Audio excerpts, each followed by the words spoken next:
être crucifié. Du moins tout ce qu'il devait subir pendant sa passion le jour suivant. Et on a dit qu'il y avait dans l'attitude de Jésus lorsqu'il monte en, dans le cénacle une sorte de majesté bienveillante qui se dégage de lui.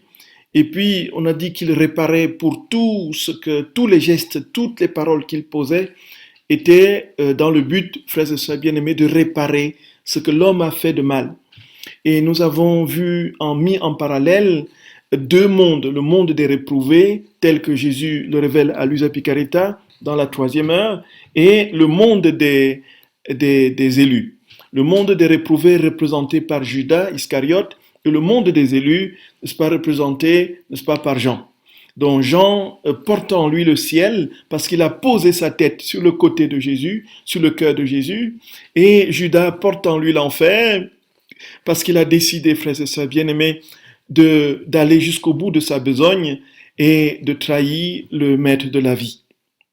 Frères et sœurs d'amour, nous avions dit que Jésus n'était pas un machiavélique, quelqu'un de sadique qui aurait décidé de choisir Judas, n'est-ce pas, parmi ses apôtres pour être le traître, et qui n'a pas inspiré à Judas justement les pensées de mort, les pensées de trahison, qui ne peut pas être celui, comme une certaine théologie a voulu le faire penser à un moment donné, que du fait de la nécessité de la mort du Fils de l'homme, qui est justement une cause lointaine et immédiate de cette mort, la cause lointaine étant le salut, et la cause immédiate étant justement Judas.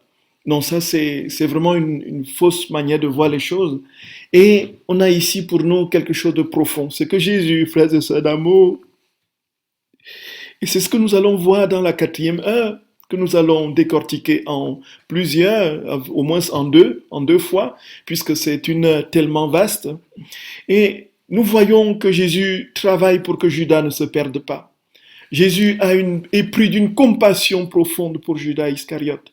Il a une forte, il va pleurer. Déjà, avant d'arriver à Judas, frères et sœurs bien-aimés, qu'est-ce qui se passe pendant cette 4e heure? C'est vraiment l'heure de l'institution de l'Eucharistie. Jésus va instituer l'Eucharistie de 20h à 21h selon justement l'enchaînement des heures. Et ce qui va se produire, frères et sœurs, c'est tout simplement admirable. Jésus, qui va d'abord, avant l'Eucharistie, va se mettre aux pieds de ses disciples. L'occasion nous était donnée le jeudi saint de méditer sur cet agenouillement de Jésus aux pieds de ses disciples. Et ici, il y a une description encore plus précise de cet agenouillement, tel que Jésus le montre à Luisa Picaretta. Frères et sœurs, dans cet agenouillement, il y a quelque chose de profondément, non seulement humble, mais aussi de profondément amoureux. Jésus est non seulement s'abaisse devant la créature, mais il est à genoux devant la créature pour réclamer son amour, pour mendier son amour. Jésus mendie l'amour de la créature. Nous nous rendons compte, frères et sœurs d'amour. Nous nous rendons compte, Jésus mendie notre amour. Et ce qui va se passer est tout simplement incroyable. Luisa décrit Jésus justement à genoux, n'est-ce pas, et pleurant. Ça, c'est ce que l'Évangile ne nous dit pas, mais pourtant, frères et sœurs, on ne peut pas s'imaginer autrement les choses. On ne peut pas s'imaginer que Jésus ait pleuré seulement 3 fois dans sa vie, tel que les Évangiles nous décrivent. Ce n'est pas possible. Tout comme dans une humanité qui était aussi compatissante que celle de notre Seigneur, qui n'avait aucune autre constitution que l'amour, qu'elle ne pleure que 3 fois en 33 ans.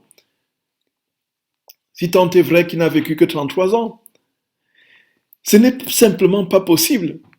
Et on peut imaginer Jésus dans ses nuits de prière en pleurs, en larmes. Et d'ailleurs, les pères du désert parlent des larmes comme étant, frères et sœurs bien-aimés, l'effusion, le signe de l'effusion du Saint-Esprit. Contrairement à ce que nous avons parfois pensé, que le Saint-Esprit se manifestait par des miracles, des choses extraordinaires, laissez-moi vous rappeler que le démon fait aussi des choses extraordinaires. que le démon regarde aussi, n'est-ce pas, a des visions aussi, que le démon fait des miracles, peut ressusciter des morts, que le démon peut faire des choses éblouissantes, peut faire que le soleil tombe sur la terre, et ainsi de suite. Le démon est capable de cela aussi, frères et sœurs bien-aimés. Mais ce dont le démon n'est pas capable de pleurer. Le démon n'est pas capable de pleurer en vérité. Simplement parce que les pleurs, frères et sœurs, dans l'optique qui est le nôtre, est le signe profond d'une humilité et d'un amour infini. La compassion de Dieu, frères et sœurs bien-aimés, se traduit dans les textes que nous avons vus, les pleurs sur Jérusalem, les pleurs devant le tombeau de son ami Lazare, se traduit justement par des larmes. Et les larmes, frères et sœurs, ici, les pères du désert le disent à longueur de temps, c'est le signe de la componction du cœur.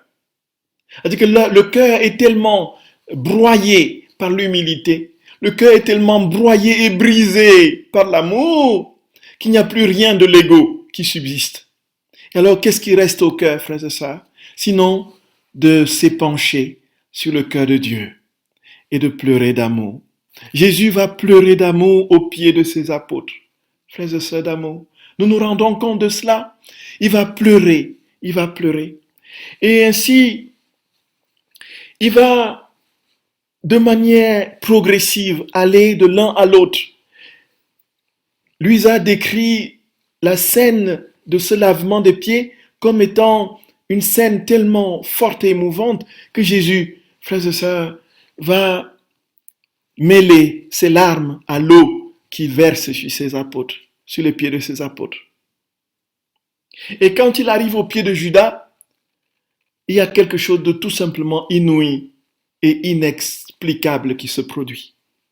Et comme nous l'avons dit ici, frères et sœurs d'amour, nous avons dit qu'il n'était pas possible et pensable que Jésus, n'est-ce pas, ait suscité en Judas des sentiments de trahison. Et ici, dans la scène que lui a décrite, quelque chose de particulièrement marquant va complètement nous bouleverser.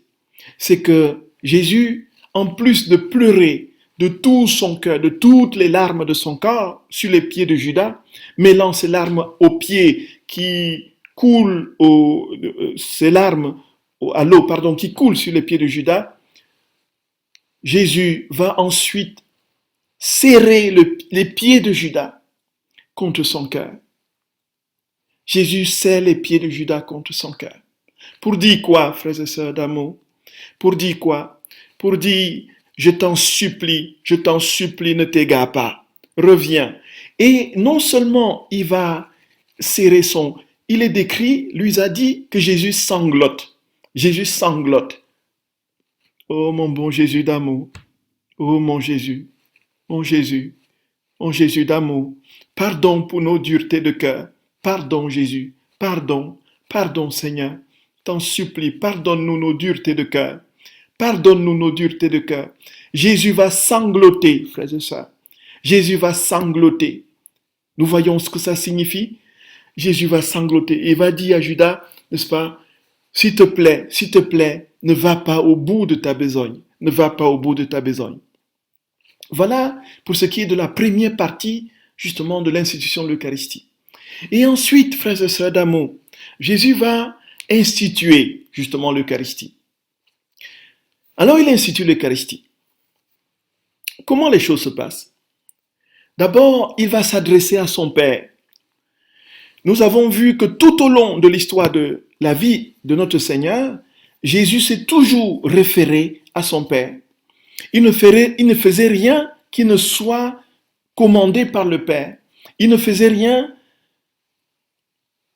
qui ne soit dans l'obéissance à son Père. Et nous avons dit que le fait de cette communion de volonté entre le Fils et le Père faisait que Jésus ne pouvait pas faire des choses par lui-même. Il fallait qu'il se réfère constamment au Père. Et donc le Père est pour lui, frères et sœurs bien-aimés, avec lui ne font qu'un. Qui m'a vu a vu le Père. Et c'est pour cela que dans toutes les actions qu'il va poser, y compris jusqu'à l'institution de son corps, comme nourriture de vie éternelle pour l'ensemble de l'humanité, il va encore lever les yeux vers son Père et prier tout comme à la croix, le dernier souffle sera remis à son Père. Il est venu de son Père, il retourne à son Père. Nous voyons bien, frères et sœurs bien-aimés, le cercle. Il est sorti du Père et il retourne au Père en jetant le dernier souffle. Et dans l'entre-deux, tout ce qu'il fait, c'est toujours dans la volonté de son Père, dans la communion de volonté dans son Père, avec son Père. La vie dans la divine volonté, la voilà. Certains pensent que lorsqu'on est dans la divine volonté, on devient Dieu et puis on se coupe de tout. On est, voilà, une mauvaise et destructrice compréhension de la vie dans la divine volonté, qui est quelque chose de particulièrement redoutablement destructeur et mauvais. Frères et sœurs d'amour, Jésus nous demande une seule chose, humilité, humilité, humilité, humilité. C'est la voie de l'obéissance, c'est la voie de l'amour, c'est la voie de la sainteté, c'est l'humilité, c'est l'humilité. Et certains disent, voilà, je suis dans la divine volonté, maintenant c'est Dieu qui fait tout en moi, maintenant c'est lui qui pense en moi, maintenant c'est lui qui parle en moi. Mais déjà le simple fait de croire qu'on est quelque chose, parce qu'on est dans la divine volonté, soi-disant, c'est la preuve, frères et sœurs bien-aimés, qu'on est bien loin de la divine volonté, qu'on n'y est pas du tout. C'est la preuve. La seule et unique preuve de la vie dans la divine volonté, c'est l'obéissance au Père. Comme Jésus l'a fait. Nous ne nous appartenons plus, nous appartenons au Père. Nous appartenons à Dieu. Si je vis, ce n'est plus moi qui vis, dit saint Paul, Galates 2:20. Si nous vivons, dit saint Paul, nous vivons pour le Seigneur. Si nous mourons pour le Seigneur. Que nous soyons vivants ou morts, nous appartenons au Seigneur. Frères et sœurs bien-aimés. Et Jésus va s'offrir à son Père en premier, avant de s'offrir dans l'Eucharistie. Avant de s'offrir dans l'Eucharistie, il s'offre d'abord à son Père. Oh mon beau Jésus. Et en s'offrant à son Père, qu'est-ce qui se produit, frères et sœurs bien-aimés? Il est un avec son Père. Et quand il entre dans l'Eucharistie, il n'est plus le singleton Jésus. Il n'a jamais été le singleton Jésus de toutes les façons. Qu'est-ce que cela veut dire? Cela veut dire que dans l'Eucharistie, c'est la vie divine qui est communiquée.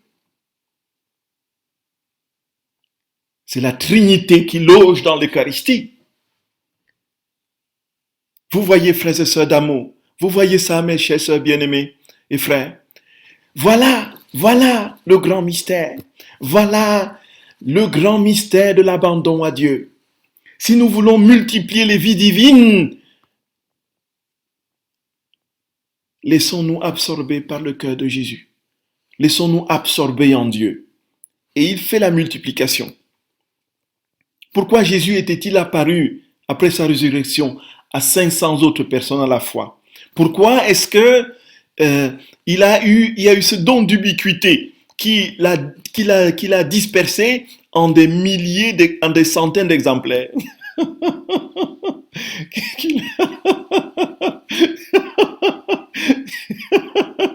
Oui, oui. On dit Saint Padre Pio, lui carrément, il a fait fort lui. À sa mort, il est apparu à plus de 2000 personnes à la fois. Plus de 2000 personnes. Alors, qu'est-ce qui fait qu'il y a cette capacité en eux d'être multipliés, frères et sœurs d'amour? Simplement parce qu'ils sont en Dieu. Et c'est pourquoi, dans chaque hostie, il y aura la Trinité, jusqu'à la consommation des siècles, jusqu'à la fin du monde. Parce que Jésus, s'étant donné à son Père pleinement, a pu être complètement distillé dans toutes les autres réalités.